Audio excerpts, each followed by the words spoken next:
Bab 8, berempati itu mudah, menghormati itu indah. Empati adalah keadaan mental yang membuat orang merasa dirinya dalam keadaan, perasaan, atau pikiran yang sama dengan orang lain. Perilaku empati dalam kehidupan sehari-hari dapat diwujudkan dengan peka terhadap perasaan orang lain. Membayangkan seandainya dia adalah aku. Berlatih mengorbankan milik sendiri dan membahagiakan orang lain. Ketika orang tua masih hidup, cara menghormatinya adalah dengan memperlakukan keduanya dengan sopan dan hormat, membantu pekerjaan di rumah, dan mengikuti nasihatnya, membantu kehidupan ekonominya. Ketika orang tua sudah meninggal, cara menghormatinya adalah dengan cara A. Melaksanakan wasiatnya, B. Menyambung dan melanjutkan silaturahmi yang dahulu sudah dilakukan oleh kedua orang tua, C. Menjaga nama baik mereka. Cara berbakti kepada guru antara lain dengan bersikap A. Rendah hati, sopan, dan menghargai, B. Melaksanakan nasihatnya, C. Mengucapkan salam apabila bertemu, D. Memperhatikan apabila diajak bicara di kelas, E. Melaksanakan perintahnya dengan ikhlas. Assalamualaikum warahmatullahi wabarakatuh. Innal hamdalillah usolli wa usallimu ala Rasulillah Sayyidina Muhammad ibn Abdullah wa ala alihi wa sahbihi wa mawalah, amma ba'du. Puji syukur marilah kita panjatkan kehadirat Allah Subhanahu wa taala. Salawat dan salam semoga terlimpah curahkan kepada baginda kita Nabiullah Muhammad sallallahu alaihi wasallam. Anak yang solih dan solihah, alhamdulillah pada kesempatan hari ini kita masih bisa dipertemukan kembali dalam kegiatan pembelajaran online di mata pelajaran Pendidikan Agama Islam dan Budi Pekerti, yang insya Allah pada kesempatan hari ini kita akan belajar tentang bagaimana cara kita menghormati dan patuh kepada guru. Namun sebelum kita lanjutkan kepada materi, alangkah lebih baiknya kita sama-sama berdoa terlebih dahulu, yang mana mudah-mudahan dengan doa yang akan kita panjatkan Allah senantiasa memberikan kita ilmu yang bermanfaat dan juga diberikan kelancaran dalam mempelajari apa yang akan kita pelajari pada hari ini. Baiklah anak yang saleh dan salihah, kita mulai saja pembacaan doanya. Bismillahirrahmanirrahim. Allahumma inni as'aluka ilman nafi'an wa amalan mutaqabbalan wa rizqan halalan thayyiban. Ya Allah, aku memohon kepadamu ilmu yang bermanfaat, amal yang diterima, dan rizki yang halal lagi baik. Amin ya Allah ya Rabbal Alamin. Anak yang salih dan salihah, dalam mempelajari ataupun membahas tentang tata cara hormat dan patuh kita kepada guru, itu berkaitan erat dengan bagaimana caranya kita berbuat baik atau berbakti kepada guru. Kemarin kita sudah mempelajari tentang bagaimana caranya kita berbakti kepada orang tua. Sekarang kita akan mempelajari bagaimana caranya kita berbuat baik dan berbakti kepada guru. Karena gurulah yang telah mendidik dan mengajarkan ilmu kepada kita. Sebagai pendidik, guru membentuk kita menjadi manusia yang beriman, mengerti mana yang baik dan mana yang buruk, mempelajari ataupun mendidik kita untuk selalu berbudi pekerti yang luhur, dan mendidik kita untuk selalu menjadi orang-orang yang bertanggung jawab baik kepada diri sendiri, masyarakat, bangsa maupun negara. Karena anak-anak yang saleh dan salehah, sebagai seorang guru, tanpa guru maka seorang tidak akan menjadi pandai.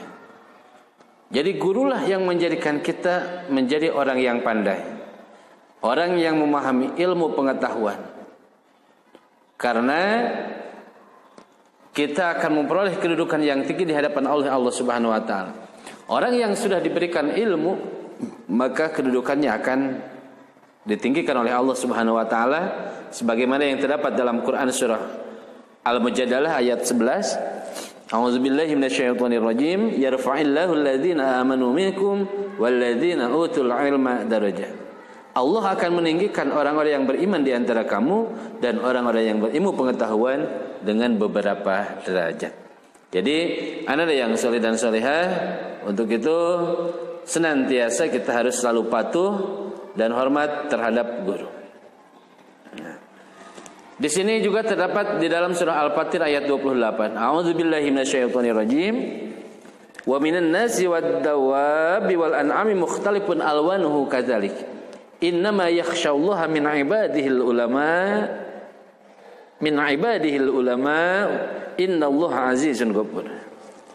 Dan demikian pula di antara manusia, makhluk bergerak yang berjawa dan hewan-hewan ternak, ada yang bermacam-macam warnanya dan jenisnya.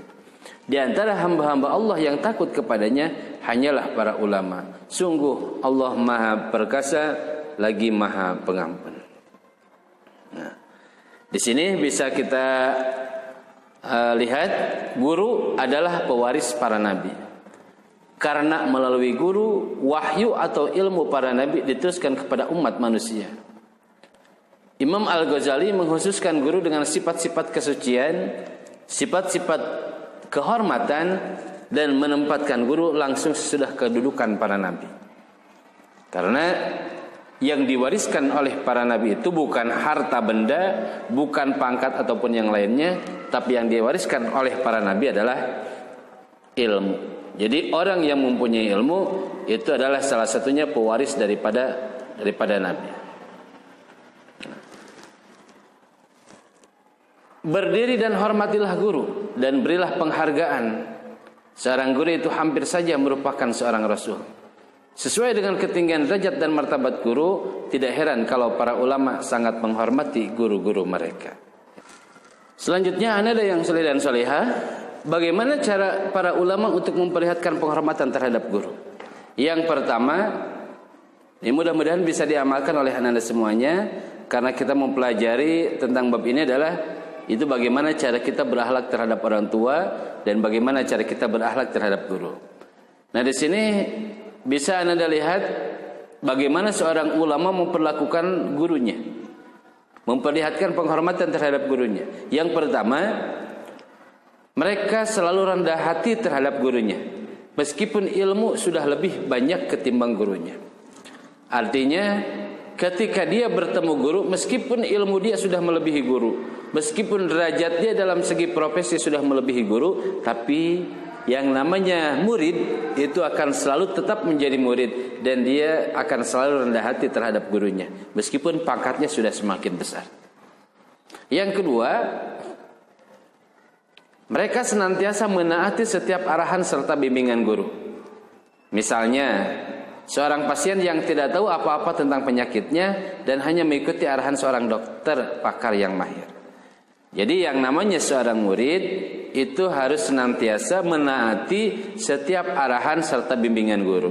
Karena tidak ada guru yang menyuruh muridnya, guru yang menyuruh anak didiknya untuk berbuat maksiat, untuk berbuat sesuatu hal yang negatif. Jadi ikuti dan taati setiap arahan serta bimbingan dari guru. Yang ketiga, mereka juga senantiasa berkhidmah untuk guru-guru mereka dengan mengharapkan balasan pahala serta kemuliaan dari Allah Subhanahu wa taala. Mereka selalu berbuat baik, selalu membantu terhadap gurunya dengan alasan ataupun dengan tujuan supaya mereka mengharapkan balasan pahala serta kemuliaan di sisi Allah Subhanahu wa taala. Makanya banyak sekali murid-murid, kalau kita melihat dari kehidupan pesantren, itu kehidupan di pesantren santri-santrinya itu sangat khidmah sekali terhadap gurunya. Akhlak dan sopan santun terhadap gurunya itu sangat diperlihatkan kembali ketika di kehidupan di pesantren. Ya, mudah-mudahan anak-anak yang soleh dan solehah juga kita senantiasa berkhidmah, sopan dan santun terhadap guru, ya, yang mana tujuan kita adalah supaya kita bisa mengharapkan pahala dari Allah Subhanahu wa taala. Yang keempat, mereka memandang guru dengan perasaan penuh hormat dan ta'zim atau memuliakan, serta mempercayai kesempurnaan ilmunya. Ini lebih membantu pelajar untuk memperoleh manfaat dari apa yang disampaikan guru mereka. Jadi anak yang soleh dan solehah, ketika kita melihat wajah guru kita, ketika kita melihat guru kita, itu harus tertanam dalam rasa kita rasa penuh hormat, rasa penuh kasih sayang, rasa penuh ta'zim, memuliakan. Memuliakan terhadap ilmunya dan memuliakan terhadap dirinya. Karena ketika kita memuliakan guru, maka ilmu yang disampaikan guru tersebut itu bisa bermanfaat dan dapat kita peroleh ilmunya. Dapat dengan mudah. Contoh, ketika kita mempelajari bahasa Indonesia atau mempelajari bahasa Inggris, ya. Ketika kita menanamkan sifat sayang terhadap gurunya, rasa hormat terhadap gurunya, rasa ta'zim, kita memuliakan gurunya, insya Allah apa yang diajarkan oleh guru bahasa Inggris tersebut itu akan mudah kita hadapi. Kenapa sampai seperti itu? Karena Allah sudah membuka hijabnya, sudah membuka tutup keilmuannya kepada kita. Salah satu yang membuka hijabnya adalah dengan cara kita menghormati, ta'zim dan menghargai guru kita sendiri. Tapi kebanyakan di antara manusia itu susah. Kenapa sih susah untuk mendapatkan ilmu? Kenapa sih kita susah untuk mengerti terhadap pembelajaran? Itu salah satu faktornya adalah karena kita tidak takdim, karena kita tidak memuliakan guru kita sendiri, tidak menanamkan kasih sayang, tidak menanamkan rasa hormat dan patuh kepada guru kita sendiri, sehingga kita disusahkan oleh Allah untuk mendapatkan ilmunya. Jadi anak-anak yang soleh dan solihah, perilaku kita terhadap seorang guru itu kita harus bisa ta'zim, hormat, memuliakan dan penuh rasa kasih sayang kepada guru kita. Apa saja keuntungan yang kita dapat dengan menghormati guru? Apa yang kita dapatkan ketika kita menghormati guru? Pertama, ketika kita menghormati seorang guru, baik itu guru pengajian, baik itu guru yang ada di sekolah, maka keuntungan bagi kita yang pertama adalah ilmu yang kita peroleh akan menjadi berkah dalam kehidupan kita.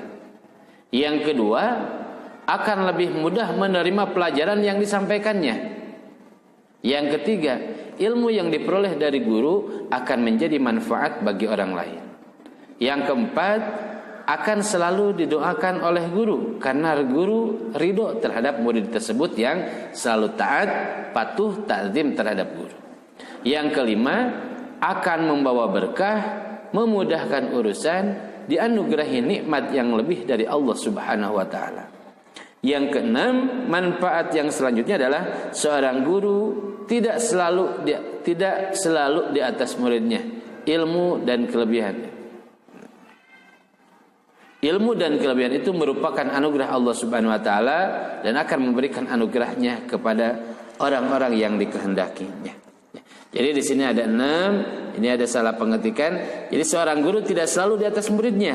Ilmu dan kelebihan itu merupakan anugerah Allah Subhanahu wa taala dan akan memberikan anugerahnya kepada orang-orang yang dikehendakinya. Jadi terkadang ada murid yang ilmunya bisa melebihi terhadap ilmu gurunya, karena murid tersebut selalu aktif, selalu belajar. Namun ketika ada seorang murid yang ilmunya melebihi gurunya, tapi tetap seorang murid tersebut itu akan selalu ta'zim, hormat dan patuh terhadap gurunya. Itulah keuntungan-keuntungan yang diberikan kepada orang-orang yang selalu menghormati dan selalu berbuat baik terhadap gurunya.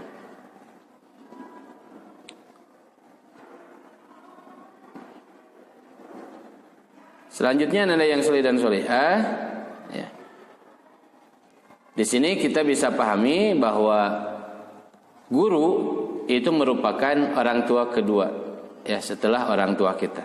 Jadi Ustaz harapkan dengan mempelajari bahasan ini, semoga anak-anak yang soleh dan solihah bisa menjadi anak-anak yang solih, anak-anak yang solihah, yang selalu berbuat baik kepada orang tua, berbakti kepada orang tua, dan juga berbakti kepada guru-guru anak-anak semuanya.